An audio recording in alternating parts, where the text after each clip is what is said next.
bem? Meu nome é Alexandre Nunes, sou graduando do primeiro período do curso de Pedagogia na Faculdade Estácio de Sá e eu vim aqui apresentar para vocês mais uma vez o meu PCC. O PCC que, na verdade, é a prática como componente curricular e dessa vez eu vou apresentar da disciplina História da Educação. O nosso docente, nesse trabalho, ele pediu para a gente verificar dois pontos. Primeiro, a gente revisar todo o conteúdo que a gente assistiu nas aulas, seja nas videoaulas, podcasts, imagens, nesse material todo que a gente adquiriu, e pesquisou. E depois disso, ele pediu também para a gente visitar alguns sites, de escolas públicas, particulares, escolas religiosas e militares, pesquisar a proposta pedagógica dentro desses colégios, que a gente conseguiu, e após elaborar todo esse conteúdo, a gente responder algumas questões. Eu vou fazer a divisão desse trabalho da seguinte forma: vou apresentar primeiro 3 questões que ele expôs, que ele pediu para a gente responder, e ao final do vídeo eu vou responder as outras 2.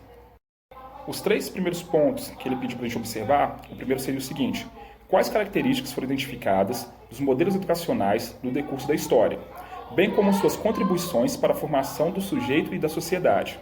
O segundo ponto: quais fatos e situações que se destacam na história da educação, tanto no Brasil como no mundo, e se a gente conseguiu perceber isso nas propostas pedagógicas observadas. E por último, qual a importância do diálogo produtivo entre história e pedagogia. Quando se fala em educação, é válido cogitar que sempre houve ensino e aprendizado. Os acontecimentos se dão dentro de seus tempos históricos. O homem se torna fruto do seu próprio tempo. E observando a linha do tempo, a história se divide em alguns períodos. Na pré-história, que antecede a escrita, é nesse período que o ensino se dá por meio da observação.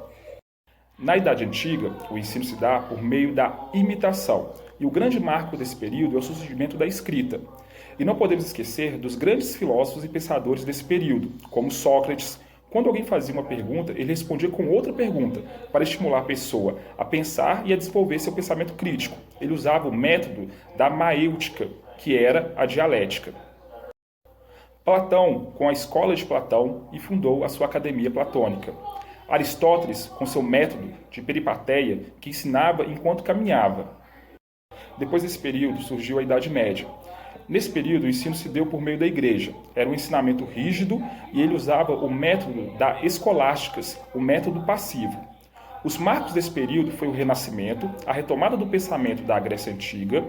Nesse período surge alguns filósofos, como Comênios, um grande filósofo e pensador que criticava o modelo escolásticos e defendia o modelo da dialética e o ensino através de debates. O Iluminismo, ele veio para dizer que o homem não necessitava de ficar preso aos dogmas da igreja. Também aconteceu o construtivismo, que diz ensinar é aprender e aprender é ensinar. Nesse tempo também aconteceu a Revolução Francesa, com pensamentos libertários que refletiu no modelo da educação. Agora eu vou falar um pouquinho sobre a educação no Brasil. A educação no Brasil ela se deu através dos jesuítas. E quem comandou essa missão foi o padre Manuel de Nóbrega. Ele construiu aqui no Brasil 17 escolas nesse período. Os jesuítas permaneceram durante 110 anos, ensinando tanto aos índios, como aos colonos também. Só que no caso existe uma diferenciação entre esses 2 métodos de ensino. Primeiramente, aos índios, eles ensinavam que os índios não podiam expor os seus pensamentos críticos. E geralmente o ensino para os índios eles consistiam apenas em eles aprenderem a ler e a escrever e algumas operações matemáticas.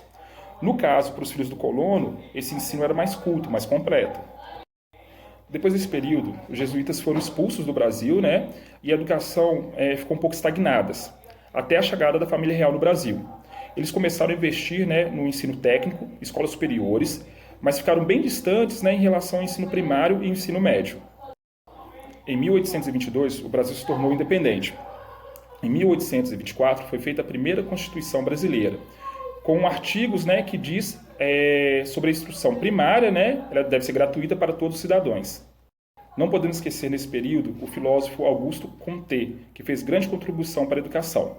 Depois veio a Primeira Guerra Mundial. Após ela, tivemos a Revolução Industrial, com a chegada de imigrantes e necessidades de um investimento maior na educação. No vídeo eu estou passando um pouquinho rápido sobre todos esses períodos, mesmo para dar tempo de falar um pouquinho sobre cada um deles, tá bom? Em 1930 foi criado o Ministério da Educação e Saúde Pública. A educação passou a ser direito de todos e dever, né, de promoção pelo Estado e pelas autoridades públicas e a família. No período militar, influenciou a educação superior com exames, né, vestibular, que a partir de agora seriam cobrados, e também a aprovação desses exames por classificação. No caso, em 1988, né, nasce a última versão da LDB, que foi baseada no princípio dos direitos universais da educação para todos.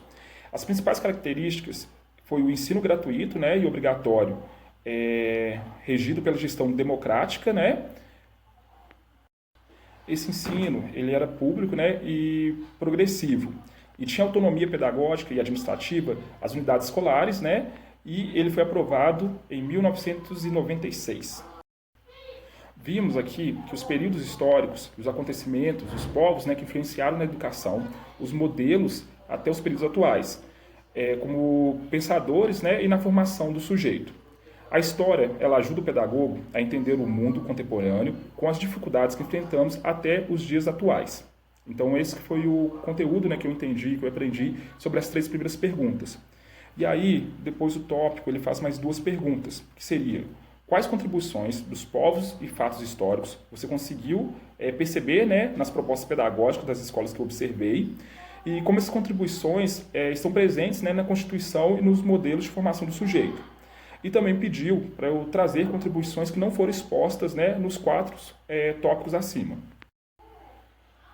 Nesse caso, eu entendi que as características, né, que foram identificadas por mim nessa pesquisa é que existe vários tipos de colégios, né? No caso, colégios religiosos, militares, educação particular, educação pública. E na proposta pedagógica, né, cada um deles leva uma tradição. Por exemplo, uma escola religiosa, ela vai levar essa tradição dentro da proposta pedagógica dela. E assim que a gente matricula nosso filho, né, a criança naquele colégio, a gente está aceitando aquelas características peculiares de cada escola. Por exemplo, na escola religiosa, a doutrina que é ensinada lá, tanto numa parte católica como evangélica, então a gente tem que aceitar isso, eles levam isso também.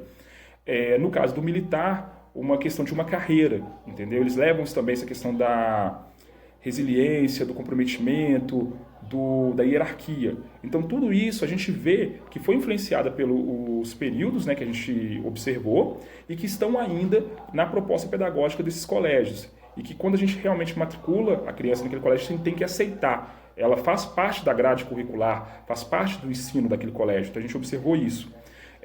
Por exemplo, aqui onde eu vivo, Belo Horizonte, Minas Gerais, existia o Colégio Metodista da Bela Hendrix.